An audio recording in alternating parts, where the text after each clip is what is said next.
Muy buenas noches, bienvenidos al Envite, programa de los servicios informativos de la televisión canaria. Esta noche de nuevo vamos a hablar mirando al Hierro, a la isla del Hierro. Otro envite especial dedicado al Hierro. Se cumplen exactamente un mes del comienzo del proceso eruptivo en el fondo submarino del Hierro. Ahí está un volcán naciendo.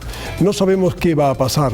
Hoy vamos a hablar desde el punto de vista volcanológico, hablaremos del volcán, también del ecosistema marino, de esa reserva marina que se ha visto muy afectada, de ese desastre, y desde el punto de vista humano. Muchas familias que viven fuera de sus hogares hace pues un mes prácticamente. Hoy, por cierto, el Gobierno de Canarias ha aprobado medidas de emergencia, de ayudas para esas familias y para los afectados.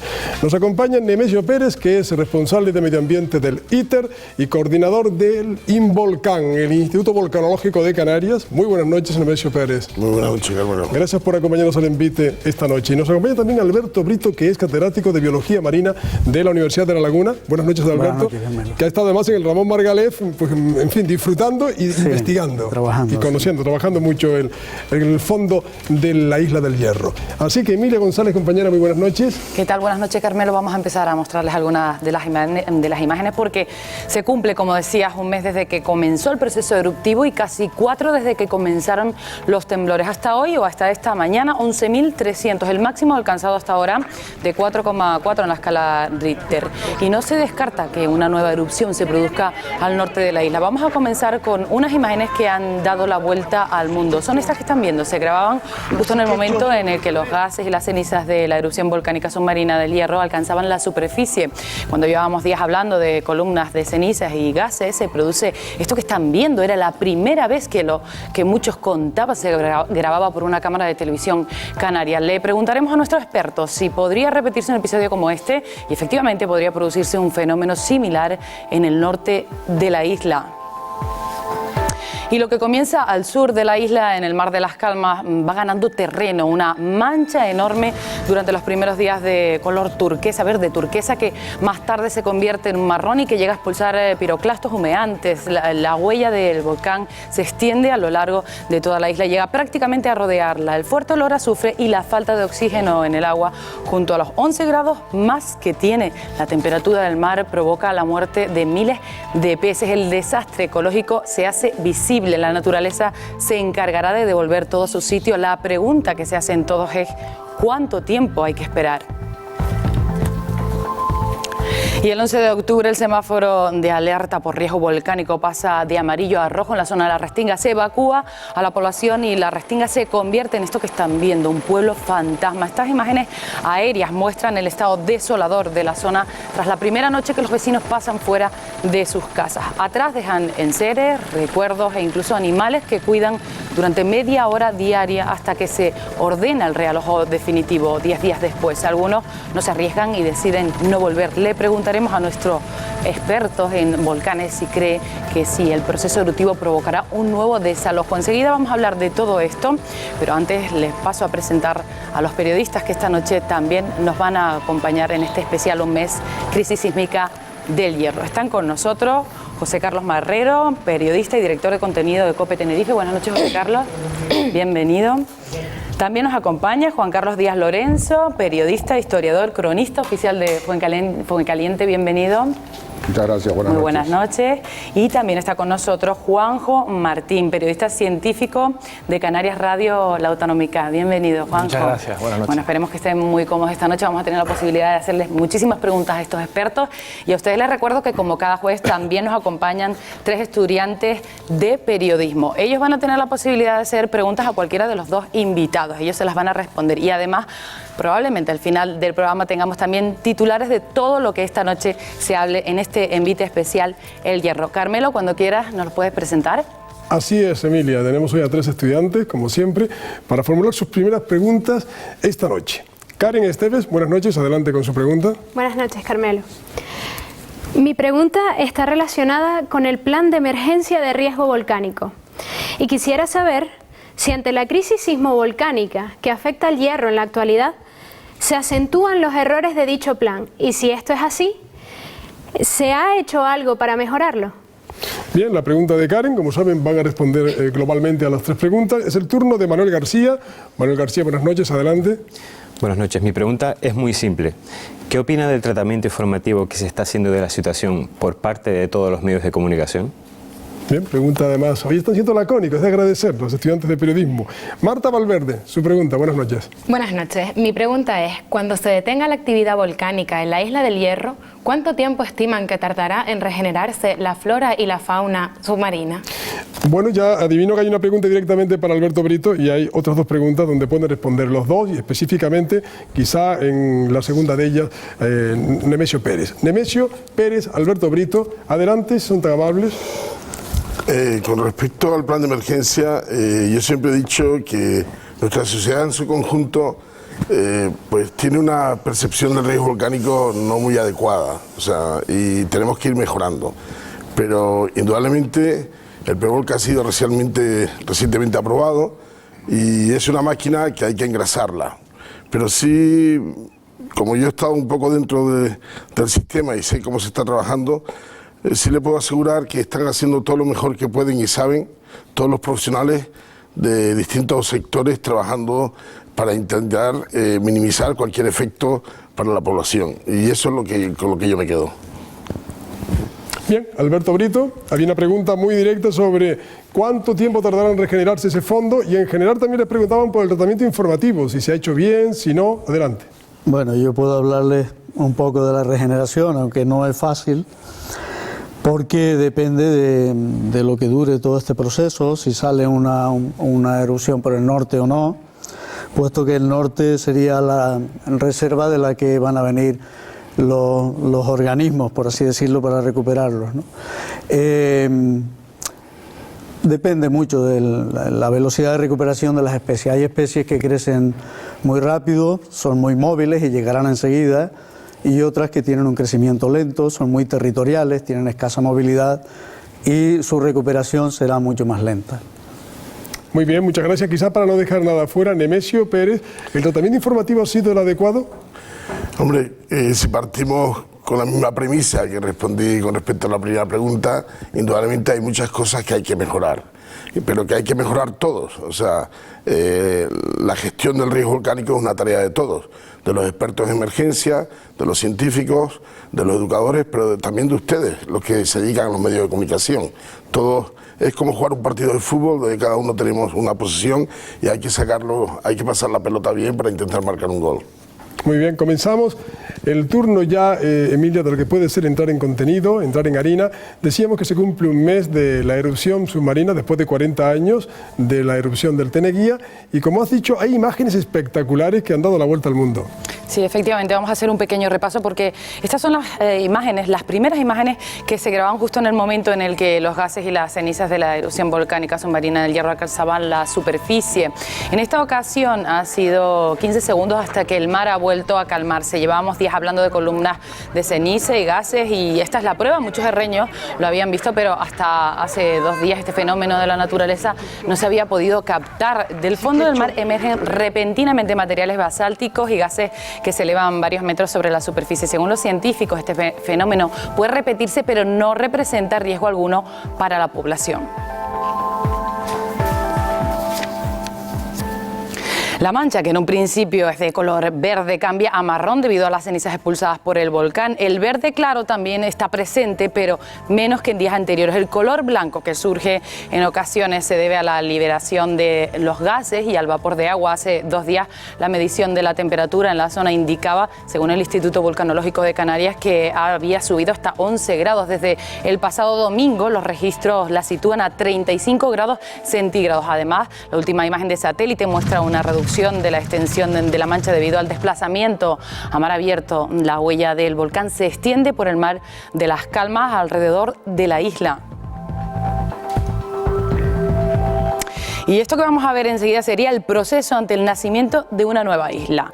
Una primera fase, la fase 1, en la que se produce la expulsión de burbujas de lava que llevan gases. Cuando las expulsan se hunden, un proceso que hemos visto con frecuencia desde que comenzó la erupción. Una segunda fase en la que se verá una columna de vapor de color blanco, también la hemos podido observar. La tercera fase, en ella se produce una explosión y una columna de cenizas de color negro, conocidas como colas de gallo. Entre la fase 2 y 3, según María José Blanco, la directora del Instituto Geográfico Nacional, pasan unas 7-8 horas. Y la última fase se observa el nacimiento de una pequeña isla de la que la lava fluirá como un surtidor. En este momento la erupción se parecería mucho a la del Teneguía. Esta última fase es lo que muchos estarán deseando ver, pero nadie sabe si va a ocurrir definitivamente. Y el buque Ramón Margalef del Instituto Español de Oceanografía finalizó ayer la tercera parte de la campaña que está realizando en el Hierro. El trabajo de esta fase ha consistido en realizar un análisis físico, químico y biológico de las aguas afectadas por la erupción. Los resultados de los análisis revelan que el agua ha sufrido una disminución de 3 unidades de pH, lo que supone que el medio está soportando una concentración de ácido 100.000 veces superior a lo normal. Las estimaciones sobre emisión de sulfuro de hidrógeno a la atmósfera varían entre 36 y 12 toneladas diarias durante el periodo analizado. Y uno de los factores que provocan imágenes como las que van a ver cada día pescadores y buceadores en zonas cercanas a la costa se encuentran con esto: miles de peces muertos en una zona considerada hasta ahora como uno de los mejores ecosistemas marinos de Europa. Según los pescadores de la Cofradía de la Restinga, las pérdidas son inestimables. Habrá que esperar que finalice la erupción y se asiente el terreno para empezar a calcular cuánto tardará en recuperarse la zona. Por el momento, el proceso eruptivo supone pérdidas muy considerables para bares, restaurantes, apartamentos y club de buceo de la Restinga. Impresionantes imágenes, unas penas estas últimas imágenes, pero al fin y al cabo fenómenos de la naturaleza. Sí, porque las imágenes del borboteo pueden ser originales y curiosas, pero estas de los peces muertos y incluso las imágenes de la Restinga, esa ciudad desierta, son las más tristes. En fin, hay muchas preguntas que hacer. José Carlos Marrero. Buenas noches. Yo en principio me imagino que todos los herreños y los no herreños lo que están preguntándose de entrada es: ¿esto ustedes sabrían decirnos cuándo puede terminar? ¿Hay alguien que científicamente diga, con un margen de error normal en estos casos, pero mira, esto tendrá que terminarse en 2, 3, un mes? ¿Nemesio? Eso, vamos a poner un símil, va a depender del combustible que tengas en tu coche y de las ganas que tengas de conducir. O sea, va a depender de la cantidad de magma que tengamos debajo de la isla y de las ganas que tengas de salir.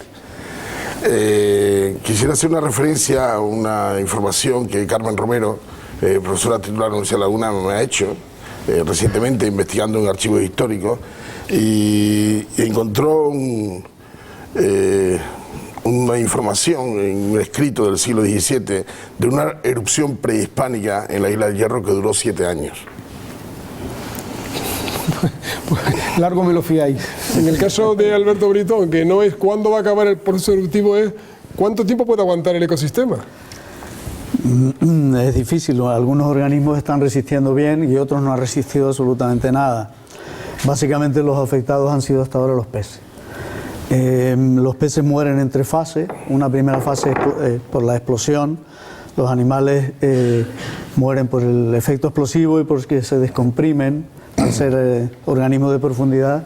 Suben a la superficie donde... Se ha comprobado que no hay nada de elementos tóxicos. Hasta ahora se ha comprobado que no, pero siguen haciéndose otro tipo de análisis. Se asfixian los peces, por tanto. Al principio no, al principio mueren por el efecto explosivo de la salida. Son peces de profundidad y aparecen en superficie todos hinchados, con los ojos saltados. Eso que dicen de que tener los ojos como un cherne. Viene de ahí de tener saltado porque la vejiga se les hincha al subir demasiado rápido. Y luego en una segunda fase mueren de manera masiva cuando la mancha ácida y de bajo contenido en oxígeno se acerca a la orilla y se queda estancada en el interior del Mar de las Calmas.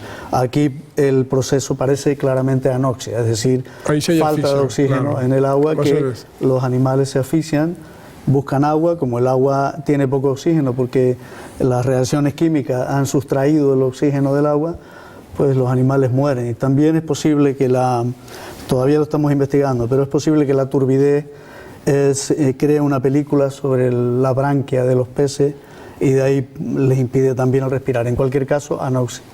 Y luego hay organismos que resisten, como las lapas, resisten los burgados, resisten por ahora las algas, los cangrejos.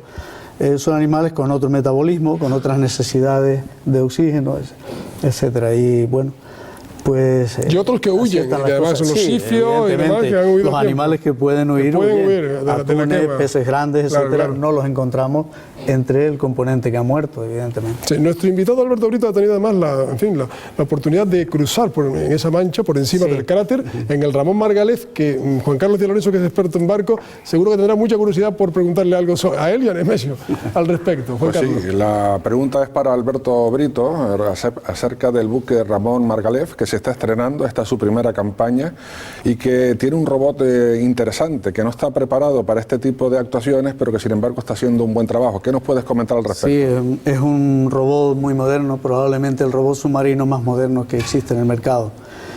Y bueno, tiene una gran capacidad de trabajo, se puede bajar creo que hasta 2000 metros de profundidad. Y bueno, para estudiar la fauna profunda es un sistema ideal también para estudiar cualquier otro tipo de proceso ambiental, como puede ser el vulcanismo, pero claro, es difícil acercarse a las bocas de salida de la lava, donde hay una temperatura que probablemente Nemesio me corregirá, pero debe superar los 1000 grados, y en un ambiente ácido y demás es muy complicado. Se ha intentado acercar en algunas ocasiones, pero realmente es que no hay visibilidad ninguna del ambiente. Pero cuente lo que se siente cuando se está pasando con el barco por la mancha. El ambiente está lleno de cenimano, lo que se siente cuando pasas por arriba, hay personas que dicen que huele a sulfídrico. Yo no debo tener muy buen olfato porque no me olió, pero sí que sentí el calor, ¿no? Te llega una sensación de calor cuando pasas por arriba. Y yo además tuve la experiencia de que se me cayeron las gafas al volcán, de manera que están allá abajo empastadas en la lava.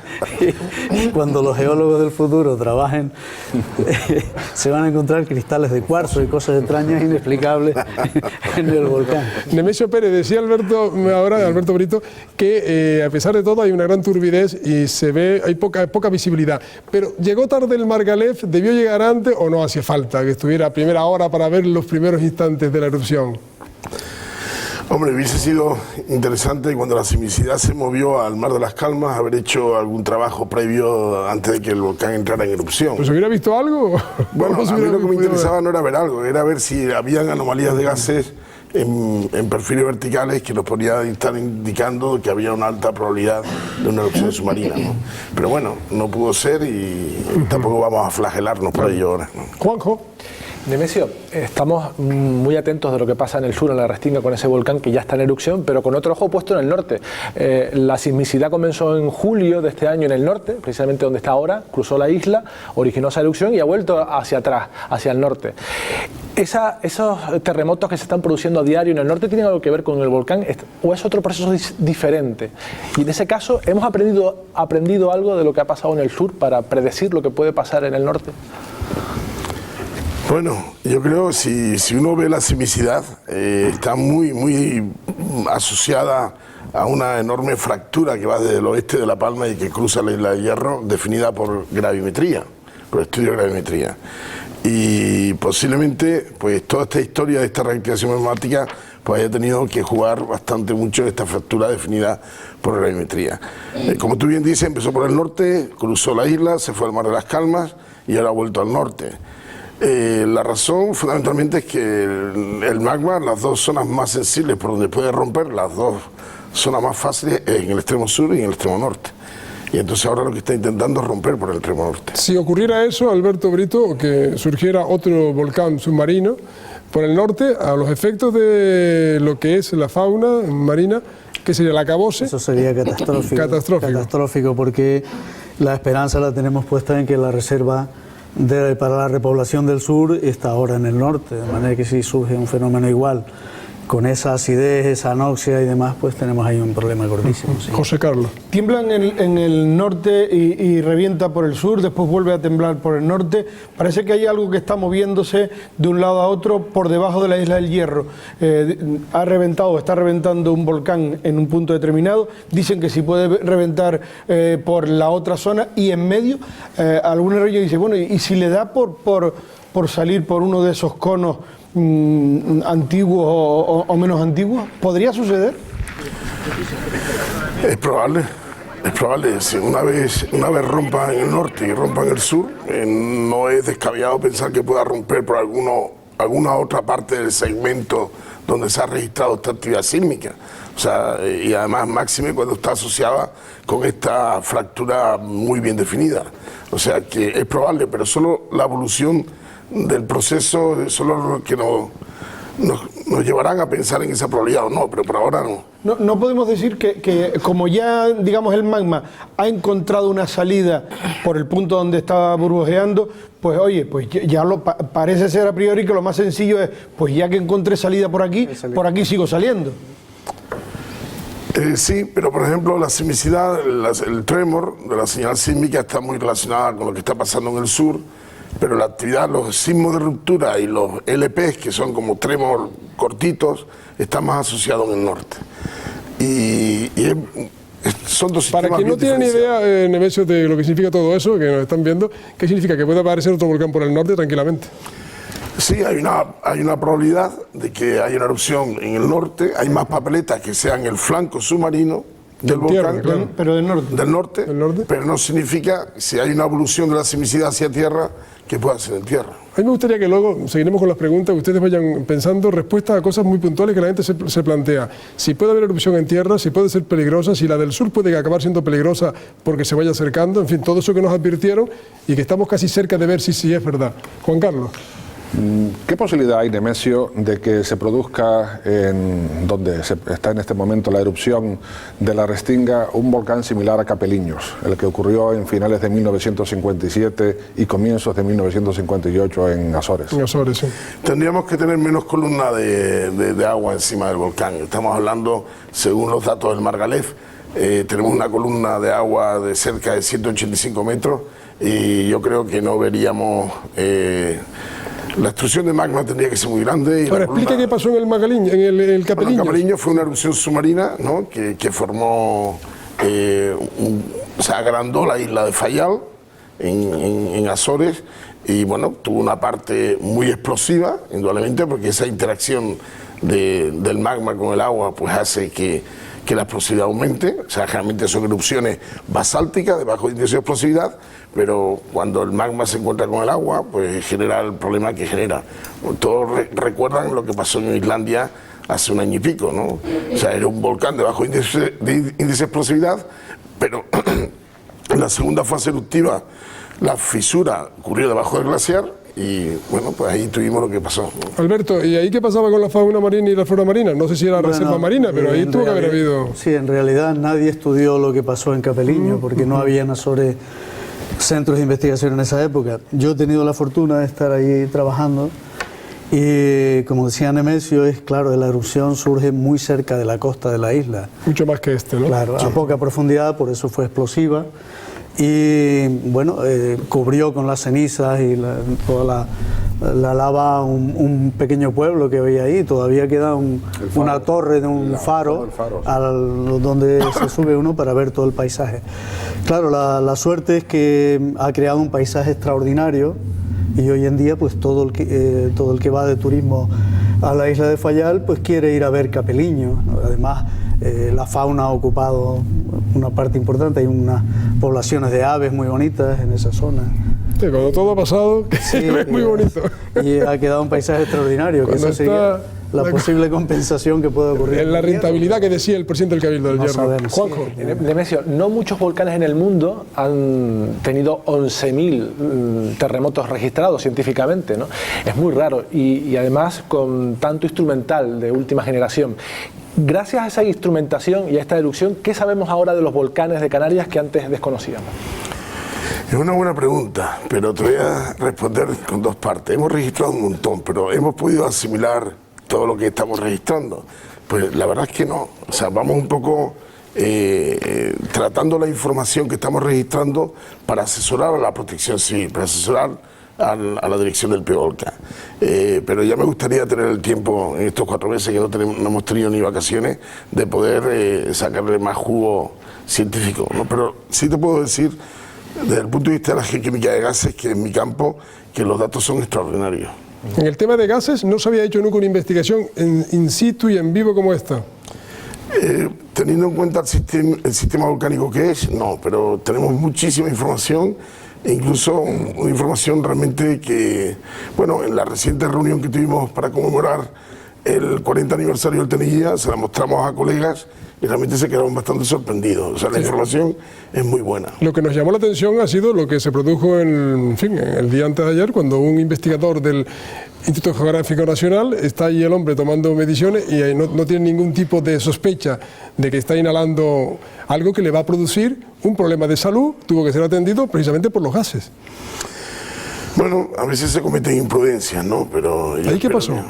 La verdad es que no lo sé mucho. Estuve hablando con María José Blanco esta noche por teléfono y realmente cuando estás trabajando en esta zona tienes que llevar pues, una máscara, ¿no? Una máscara. Realmente, ¿no? Por si acaso.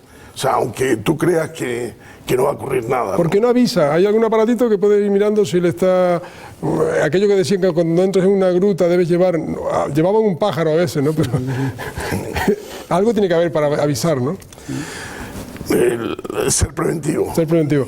Estábamos hablando de que toda la sismicidad, Emilia, va de norte a sur, de sur a norte. Es un tema que es verdad, que ahí está. De norte a sur y de sur a norte. Y una pregunta que dejo en el aire, si me lo permiten, si esa posible erupción que se va a producir al norte, si llegamos tarde con el Margalef al sur, digo yo, que el Margalef ya se ha movido al norte para coger algunas mediciones, y si esas mediciones pues ya las tenemos, enseguida me lo van a contestar los expertos, pero vamos a introducir algunos de otros temas, porque hace ya un mes que comenzó la crisis volcánica del Hierro, como hemos venido contando. Si en un primer momento la actividad sísmica se concentraba en el sur de la isla, con el paso de los días los picos de intensidad de los temblores se han ido, como estábamos diciendo, desplazando hacia el norte de la isla. Es justamente en esta zona que van a ver enseguida donde se han registrado los terremotos de mayor magnitud. En total, hasta esta mañana, unos 11.300, el mayor de 4,4 en la escala de Richter. Muchos de ellos han sido sentidos por los habitantes. Exactamente ese trazo ha llevado el movimiento sísmico del sur al norte, aunque empezara en el norte. Y esta es también una imagen que no deja de sorprender, la van a ver enseguida. Es la alineación de las bocas que supuestamente tiene el volcán submarino del Mar de las Calmas y que recuerda mucho a la erupción que se produjo en la isla de Lanzarote en 1730 y que dejó tras de sí esta imagen que hoy conocemos y podemos visitar en la isla conejera, conocida como la Ruta de los Volcanes. La imagen es muy similar, desde luego. Eso sí, una en el mar y otra en tierra. Con un volcán tan cerca como el que tenemos en el Hierro, nos hemos asomado al mundo, ya se ha comentado en la mesa, para ver qué países o pueblos pueden estar pasando por una situación parecida, y en algunos casos los hay tremendamente peligrosos. Ahora mismo hay 17 volcanes en erupción en todo el mundo. Las zonas más activas son Indonesia y Rusia. Se han convertido en un atractivo turístico, desde luego. Estas que ven son las explosiones del Batutara, en medio de una pequeña isla del Océano Pacífico.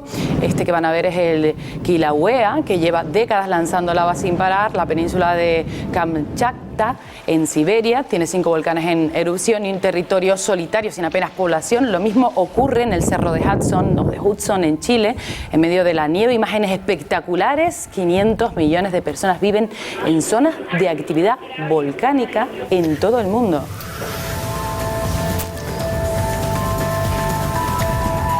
Desde luego son 17 volcanes, erupciones en todo el mundo. Más de 500 millones de personas que están en el mundo viviendo en lugares donde hay erupciones. Habría que preguntarles a ellos cómo lo llevan. ¿Cómo lo llevan? La pregunta que hacía Emilia es verdad, ya no hay excusas. Si hay algo en el norte, aquí está el Margalef para decirnos qué pasa allá abajo, ¿no? Sí, es un barco que está preparado para poder contestar a esa pregunta. Bueno, durante el tiempo que estuve yo a bordo sí que se hizo una inmersión de ROV en el norte, se bajó hasta aproximadamente 1000 metros, pero había una gran turbidez y dificultaba el trabajo. En cualquier caso, en esa inmersión, que es la única que yo recuerdo, en el norte no se vio ninguna señal especial que alarmara en el sentido de una erupción en el norte. El barco está preparado para en cualquier momento trabajar tanto en el sur como en el norte. Un barco muy moderno y con unos medios técnicos de última generación, por así decirlo. O sea que iba a estar allí, por lo que dicen, sin fecha de... Hoy estaba ya repostando para volver a la carga, ¿no? Sí. Nemesio Pérez, en las quinielas que ustedes hacen, ¿va a haber volcán en el norte o no? Bueno, yo lo que digo que es probable y posible, ¿no? Y todo va a depender de cómo vaya evolucionando la actividad sísmica y otra serie de parámetros, ¿no? Si sabemos que, por ejemplo, hay anomalías curiosas de emisiones de emisiones de helio y dióxido de carbono en la parte norte del edificio insular, o sea, más bien en la zona del Golfo, y es bastante coherente con esa actividad sísmica en el norte, ¿no? Posible, probable. ¿Un adjetivo más? Yo creo que me quedaría ahí y yo creo que bastante me he mojado. Se ha mojado. José Carlos. Hombre, en una entrevista que le hice a Nemesio un día que tenía que ver con algo que creo que está pasando en este momento, que decía, hay calmas chichas, y Nemesio me dijo, a mí las calmas chichas no me terminan de gustar. Y justo al día siguiente salió. O sea que, al margen de la parte científica, Nemesio tiene una especie de sexto sentido vulcanológico. ¿A ti qué te da el tufillo que decimos los canarios? Bueno, yo en este sentido ya me gustaría tenerlo, ¿no? Lo que pasa es que tengo una hipótesis de trabajo e intento seguirla.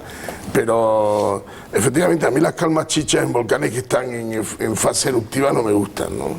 No me gustan mucho porque no son el preludio de algo bueno, ¿no? Son más bien el preludio de que está acumulando mucha energía, ¿no? En cualquier caso, Nemesio siempre ha dicho, y yo creo que eso hay que valorarlo, y es bueno ahora que se sepa, aunque la gente del Hierro creo que está siendo un ejemplo para todos.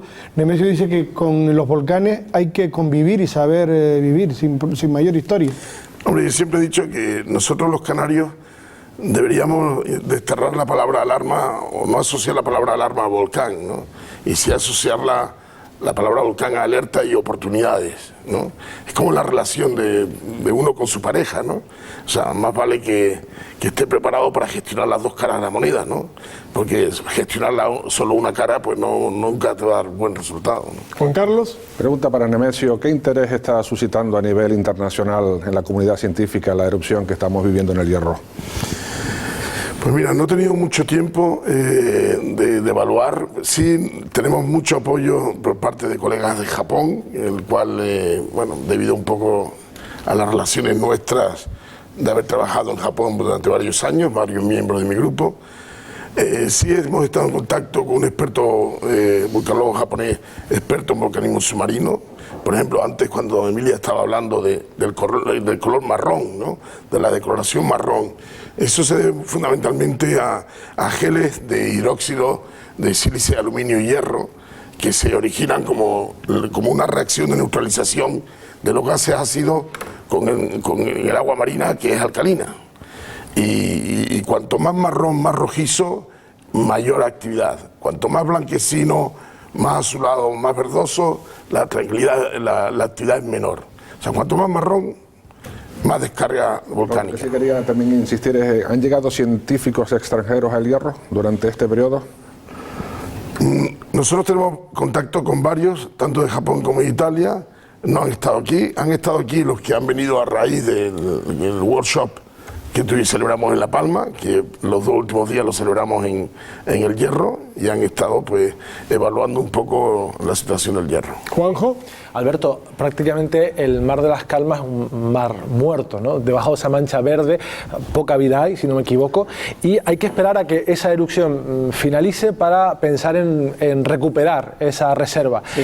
Pero hay animales, hay peces que viven en un territorio muy determinado, muy corto, y que si esperamos a que ellos vengan solos, nos podemos pasar aquí siglos, ¿no? Habrá que traerlos de otro lado, quizás. Sí, yo pongo siempre 2 ejemplos, uno es el mero y el otro el tamboril espinoso. ¿Cuánto tarda el mero? ¿1 año por kilo? Más o menos, a kilo por año. Kilo por año. Y el otro es el tamboril espinoso, que sin ser una especie comercial, no es un recurso, sí es una especie clave en el funcionamiento del ecosistema herreño, porque es un depredador de erizos y los mantiene a raya muy bien.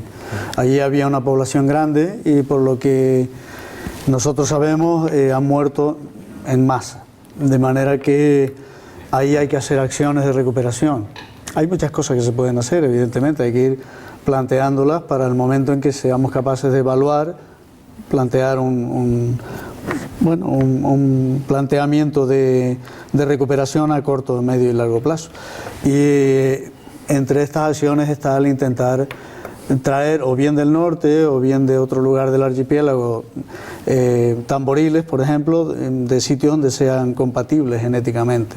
Si no es posible traerlo de otro sitio de Canarias, pues tenemos también la opción de Cabo Verde, donde la población es importante y genéticamente no son distintos, de manera que es otra opción. Habrá que mejorar, hacer acciones como por ejemplo poner una segunda reserva integral en el Hierro.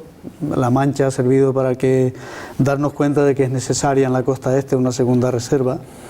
Nos hemos dado cuenta de que la dispersión de huevos y larvas desde el sur no alcanza nunca la costa oriental de la isla, sí alcanza hasta el norte, pero no el sur. Eso lo hemos aprendido viendo el desplazamiento de la Mancha con los vientos y las corrientes. Otra acción que hay que emprender. Y hay una acción que yo ya hubiera empezado a aplicar, que es un paro biológico. Es el momento ideal para hacer un paro biológico. Los paros biológicos siempre son buenos. Recuperan el ecosistema, lo mantienen bien durante mucho tiempo, de manera que en el momento que esto cese es más fácil tener una biomasa grande en el norte y en el este. ¿En qué zona el paro biológico alcanzaría? El paro biológico es dejar el pescar. ¿Pero en qué zona, digo, de la...? No, en toda la isla. Si se hace un paro biológico tiene que ser en toda la isla. ¿Usted está proponiendo esta noche que se haga un paro biológico como una medida preventiva para poderla salvar? No es que lo esté proponiendo yo aquí. Yo, como técnico, sé que es una medida ideal, siempre es buena. Otra cuestión es que existan medios para compensar a los pescadores. Luego lo haremos porque hay ayudas hoy del gobierno. Ya el Parlamento aprobó una moción de diputados de Herreño, parlamentarios herreños, sí, pidiendo ese paro biológico. El paro biológico, sí. Luego hablaremos de las ayudas que el gobierno ha aprobado hoy, pero quiero aprovechar que está usted haciendo una reflexión para luego no retomarla más tarde, que aproveche usted con las cámaras de la televisión canaria aquí esta noche para que usted nos diga, usted es el padre de la reserva marina de acuerdo con los pescadores. Usted un día tiene la idea genial de conservar eso con la mala suerte de que había un volcán ahí, como le han dicho en broma alguna vez. Sí. Pero bueno, dicho eso, lo que está viviendo ahora esa reserva, una de las mejores reservas de Europa, ¿cómo se puede calificar, Alberto? Bueno, primero tengo que señalarte que la reserva la diseñó el equipo de investigación. El equipo, bien, no soy yo sí, solo. El equipo que usted lidera. Sí, es un equipo que dirijo yo en la Universidad de La Laguna. Hubo una época en que nos consideramos en la universidad, cuando ya conocíamos el ecosistema canario más o menos, que había que crear este tipo de figuras en Canarias, que era ideal para los ecosistemas canarios, para regenerar recursos, mantener la biodiversidad y desarrollar planteamientos de desarrollo sostenible en torno a la biodiversidad marina. Parecía una medida ideal, la aplicamos por todas partes de Canarias. En esa época el equipo no lo dirigía yo, sino el profesor Bacallado.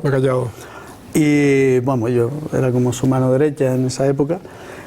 Fuimos por toda Canarias explicándolo, pero no fuimos muy comprendidos. Estoy hablando de hace más de 20 años o por ahí. Las ideas nuevas siempre cuestan que entren en este mundo. La cuestión es que esto funcionaba en muchos países con ecosistemas parecidos. No estábamos inventando nada. Y los herreños fueron de los que nos hicieron caso. Nos dijeron, bueno, diseñen cómo sería esto, qué ventaja vamos. Después de explicárselo, diseñamos un plan, se pactó y se llegó a desarrollar la reserva a petición de ellos. Nosotros solo hacemos la parte técnica de todo esto, son los pescadores quienes lo pidieron y luego pues se sumaron otros colectivos al funcionamiento de la reserva. Como la reserva se creó de abajo para arriba, quiere decir que quien la pide son los propios usuarios, no es algo que imponen los gobiernos, funcionan muy bien. De manera que todo el mundo se implica y se habría creado un proceso de desarrollo sostenible extraordinario, complementado por el hecho de que la biodiversidad era muy valiosa, de alta calidad, muy considerada a nivel mundial y los recursos estaban en muy buen estado.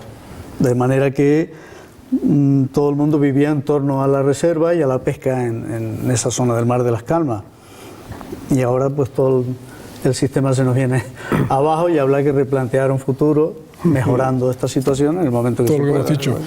Seguiremos hablando de la reserva marina, se habla con un tono casi luctuoso, porque han muerto muchas especies, pero también habrá que pensar, luego se lo preguntaremos, si se puede recuperar. ¿Es el momento de hacer una pausa, Emilia? Exactamente, antes muchos vecinos han tenido que buscar otros lugares para pasar estos días de incertidumbre, han tenido que hacer caso a cosas como esta que van a escuchar.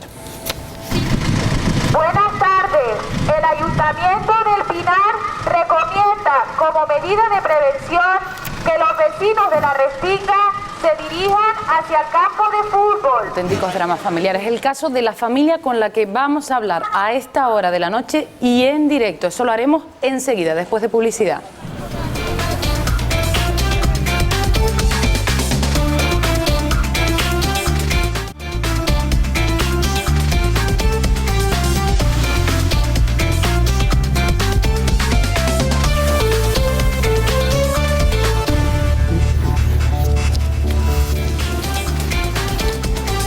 Estamos en el Envite, un especial sobre la isla del Hierro, pendientes de lo que pueda pasar. Estamos en calma chicha, decía antes Nemesio Pérez que cuando hay calma chicha algo va a pasar, ojalá que sea bueno.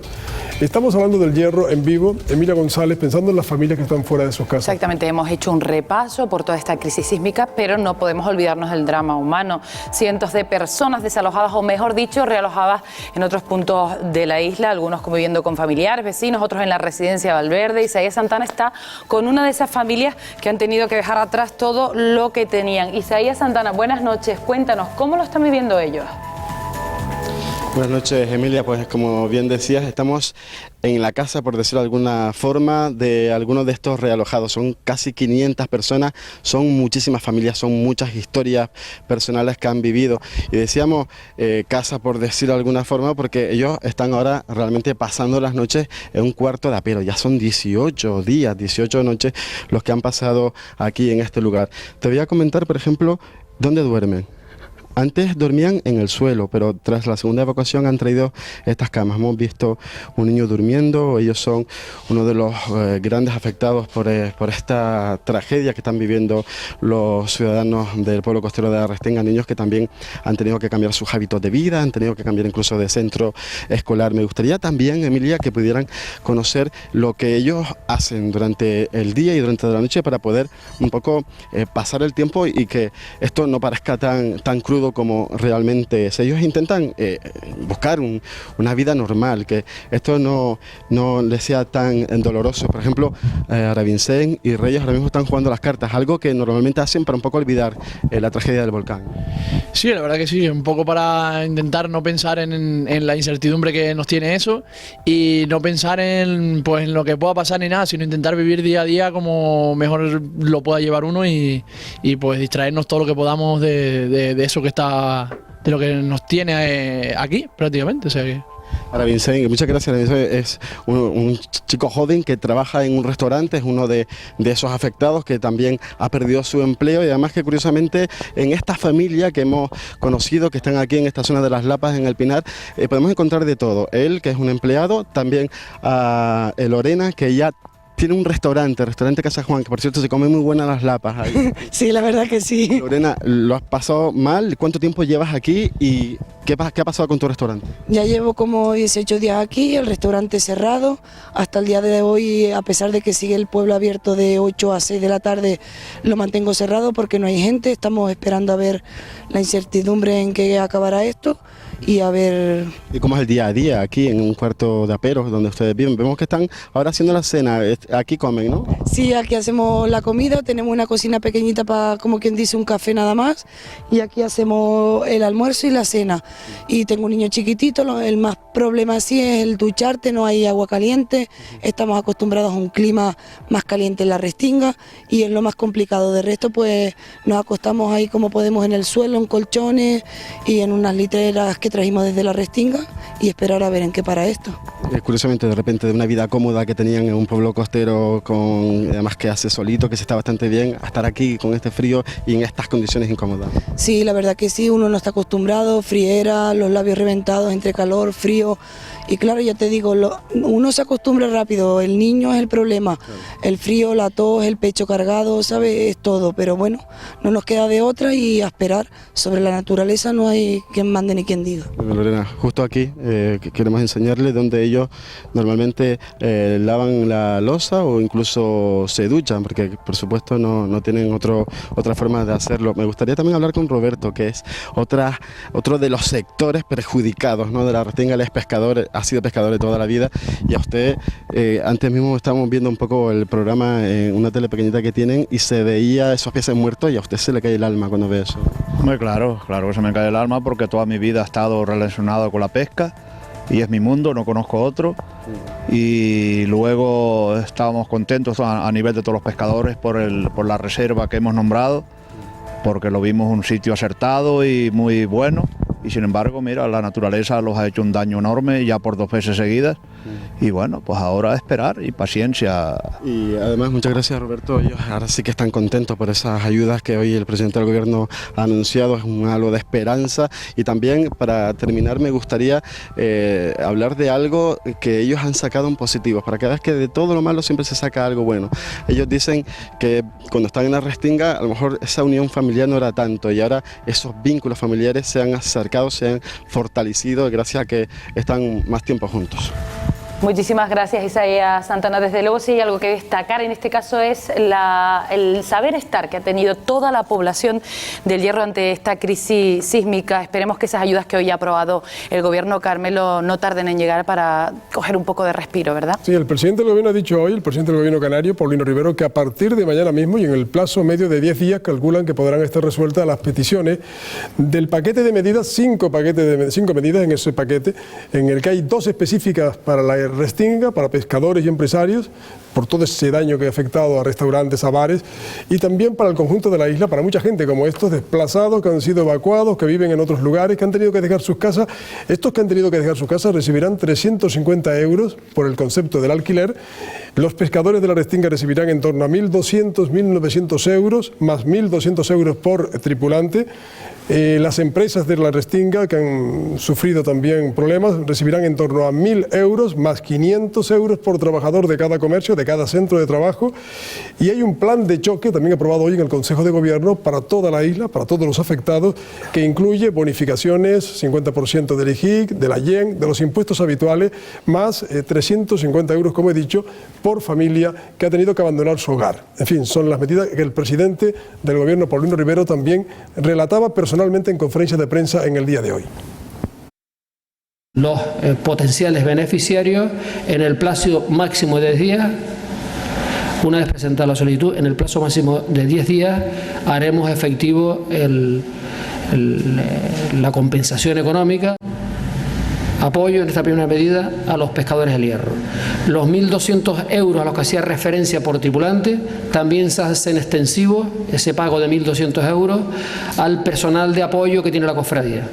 1.000 euros por empresa, una ayuda de carácter de emergencia, que será complementada, esta ayuda base de 1.000 euros por empresa, con 500 euros por cada trabajador. Van a tener una bonificación en los módulos del IGIC que pagan por la actividad económica que generan. De este último trimestre del año 2011, van a tener una reducción de los módulos del IGIC de un 50%. Pues estas son las medidas, las ayudas que el Consejo de Gobierno ha acordado hoy para los afectados de la Isla del Hierro. Estamos ya en la recta final prácticamente del programa. Son ya las últimas preguntas, José Carlos Marrero.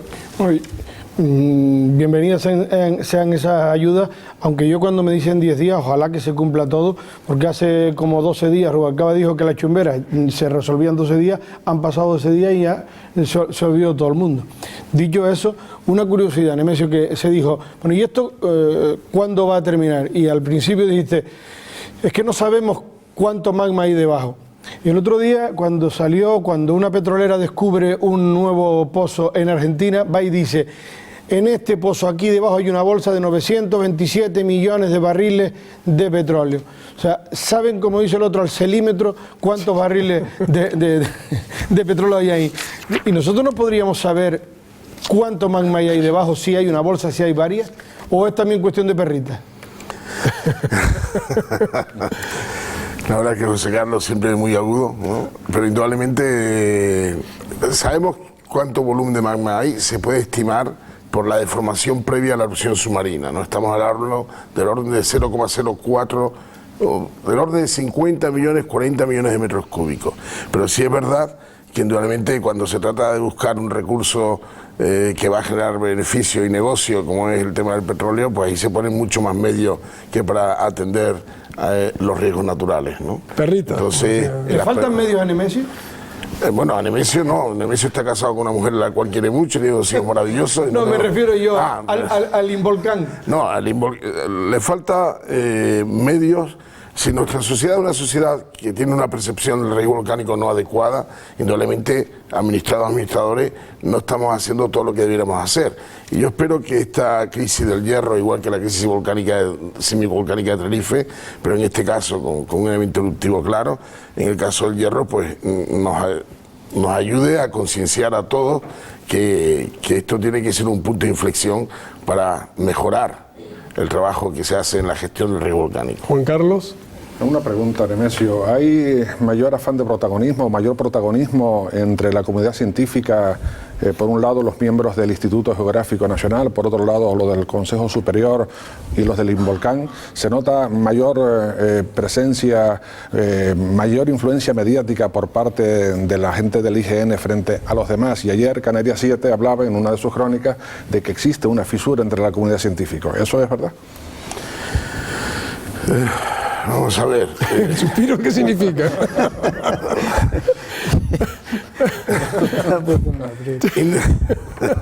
No, cogiendo un poco de fuelle, ¿no? Vamos a ver. En el año 2004, el mejor producto que hubo de la crisis semivolcánica de Tenerife fue unas decisiones unánimes en el Senado, en el Parlamento de Canarias, en 2005 fue la del Senado, en Canarias, el Parlamento de Canarias 2006 y en el Congreso de Diputados del 2009, donde lo que se insta, lo que se pide a todas las administraciones y a los organismos públicos asociados a ellos, a que se trabaje de una forma más coordinada, y la única forma coordinada que yo conozco, pues, es donde todos estemos bajo una misma paraguas, que es lo que dice esa decisión unánime en las cámaras legislativas. Y no debemos olvidar que las cámaras legislativas, que yo sepa hoy por hoy, es donde reside la soberanía de este pueblo, de la nación. Con lo cual lo que tenemos que hacer es ejecutar esas decisiones unánimes que no tienen color político y poner todos los recursos humanos y técnicos, sin perder la titularidad de los mismos, a trabajar de una forma bajo un mismo paraguas para que este tipo de problemas al cual tú has hecho mención no ocurran. Pero llevan 5 años pasándosela por algo el triunfo. Es verdad, pero ahora no podemos volver atrás. Yo lo que espero es que esto sea un punto de partida, porque para mirar para atrás mejor no mirar. Juanjo. Nemesio, a los periodistas y por supuesto a los ciudadanos nos llama la atención el lenguaje ambiguo que a veces utilizan los científicos para responder a alguna de nuestras preguntas. Casi sí, casi no, puede que no, o todo lo contrario. Y encima, o todas al mismo tiempo. Y encima nos remiten a unas páginas web en las que solo hay datos, números, gráficas, y somos los ciudadanos y periodistas los que hemos aprendido a interpretar esos números pues como hemos podido, ¿no? Nos dan datos, pH tanto, tantas toneladas de CO2. Terminología hemos aprendido. Muchísimo. Piroclasto, eso sí lo hemos aprendido. Pero falta interpretación de esos datos, porque es tan complejo saber qué pasa y qué va a pasar. Es complejo, pero hay que mojarse. Y eso, tu pregunta la podemos ligar a una pregunta de los estudiantes, donde hablaba del tratamiento informativo, ¿no? El tratamiento informativo tiene que ver con los medios de comunicación, pero también tiene que ver con los responsables de la gestión científica, ¿no? Cómo transmitimos nosotros cuál es la foto de lo que está ocurriendo o cuál es la foto de lo que va a ocurrir en un escenario inmediato, ¿no? Como he dicho anteriormente, o sea, tenemos que mejorar.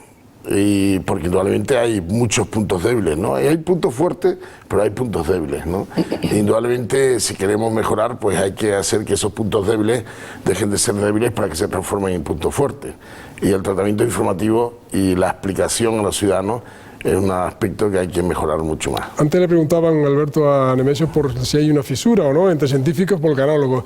Entre ustedes me da la impresión de que hay más unidad, que se han volcado, porque a partir de ahora estoy convencido que saldrán tesis doctorales, investigaciones, a propósito de esto, ¿no? Es verdad, eso es lo que me dice la gente, ¿no? Y bueno, sí, seguro que sí, que sale mucha investigación. Nosotros, bien, me he dicho el daño, pues nos centraremos en ver cómo se reconstruye un ecosistema después de una erupción volcánica, cosa que jamás hemos podido estudiar y seguro que es lo que ha ocurrido en Canarias siempre después de una erupción, islas volcánicas.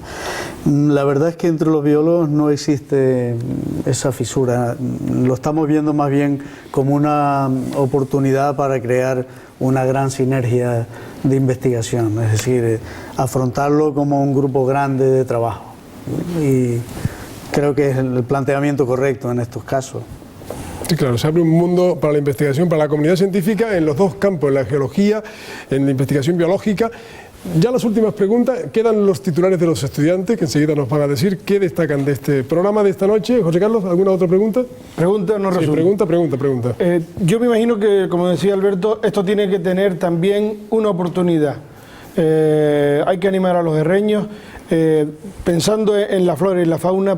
Esta maldad que estamos viviendo, ¿tendrá una oportunidad en positivo? Claro que sí, el ecosistema se reconstruirá, los recursos volverán a estar allí. Tardarán, unos más, otros menos, como acabamos de decir. ¿Volverá Pancho? Pancho no. Pancho heredero de Pancho. Pancho creo que no, pero alguno de sus congéneres sí que aparecerá por ahí. Además se quedan ahí, ¿no? Y si no, los llevaremos, claro, y los pondremos ahí. Que sí que se generan algunas oportunidades. Por ejemplo, a corto plazo, ¿qué se puede ver? Pues que el hierro que sale en las emisiones pues puede aumentar un poquito la productividad del agua. Eso ya se está viendo. Sí. En las imágenes de sensores de clorofila se ve que en el entorno de la isla hay más clorofila que la que hay normalmente en el hierro, que son aguas de muy baja productividad. Bueno, pues parte de ese hierro se está aprovechando para aumentar la productividad. Eso puede servir.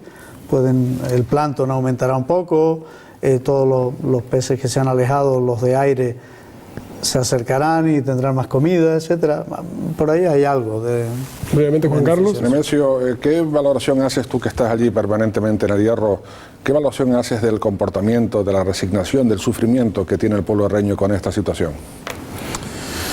Bueno, me alegro que resalte eso. Muchas personas han resaltado el comportamiento de la población herreña, el cual ha sido ejemplar, ¿no?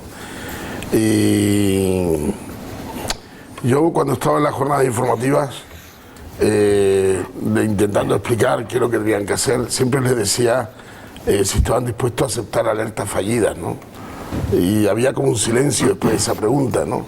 Y les animaba a que la aceptaran, porque realmente estamos vigilando un proceso que está ocurriendo a muchos kilómetros bajo el suelo, desde la superficie, y hay muchas veces más preguntas sin respuesta que con respuesta.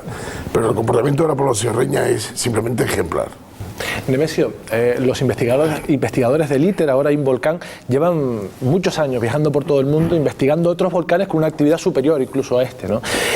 ¿Esa experiencia que han tenido estos años le está sirviendo ahora para trabajar en este volcán, o cada volcán funciona de una manera diferente? No, nos está sirviendo bastante, ¿no? El tema del hierro es que estamos hablando de un sistema volcánico que no tiene manifestaciones visibles de emanaciones de gases, pero aún así, con el tema de las emanaciones difusas, las que no vemos con el ojo humano, las que se desprenden de forma silenciosa por todo el edificio, nos están dando información muy interesante. Y de hecho, ahora mismo, con este jacuzzi que tenemos en el mar, ¿no? Pues gracias al apoyo del Servicio de Helicópteros de la Guardia Civil, estamos haciendo unos estudios realmente bastante interesantes sobre la emisión de gases a la atmósfera de un volcán submarino. Y que yo sepa, es la primera vez que se hace. Y hemos tenido un apoyo importantísimo por parte de este grupo de profesionales de la Guardia Civil, que nos ha permitido hacer estudios muy importantes sobre cuánto dióxido de carbono o cuánto dióxido de azufre salía de un volcán submarino a la atmósfera. Esto es la verdad que no lo entendía. Estamos ya en el tiempo en el que los estudiantes que han tomado buena nota de lo que se ha contado y dicho esta noche en el Envite sobre el hierro lanzan su titular. Así que, Karen Esteves, ¿cuál es tu titular? Titula el debate con la frase dictada por Nemesio Pérez, en la que citaba que con los volcanes hay que saber convivir. Descartaba la palabra alarma, convirtiéndola en alerta y oportunidad. Alerta para saber qué hacer en cada momento y verlo como una oportunidad desde el punto de vista científico y de productividad económica, gracias a las peculiaridades posteriores a las erupciones. Gracias, Karen, por tu titular. Manuel García, ¿qué has destacado? Sí, el titular que yo he elegido esta noche es nunca una erupción estuvo tan controlada. Los invitados de esta noche han hecho hincapié en el equipamiento tan avanzado del que se dispone y en los distintos colectivos de investigación que se encuentran ya trabajando en el hierro, pero sobre todo lo más importante, que es la población. Manda un mensaje de tranquilidad a todos los herreños, tanto dentro como fuera de la isla. Gracias, Manuel García, por ese titular. Y Marta Valverde, ¿cuál es el tuyo? Bueno, ya se sabe que la naturaleza es imprevisible. Ambos expertos coinciden en que todo puede pasar y, por supuesto, se desconoce cuándo finalizará esta situación. Está muy bien.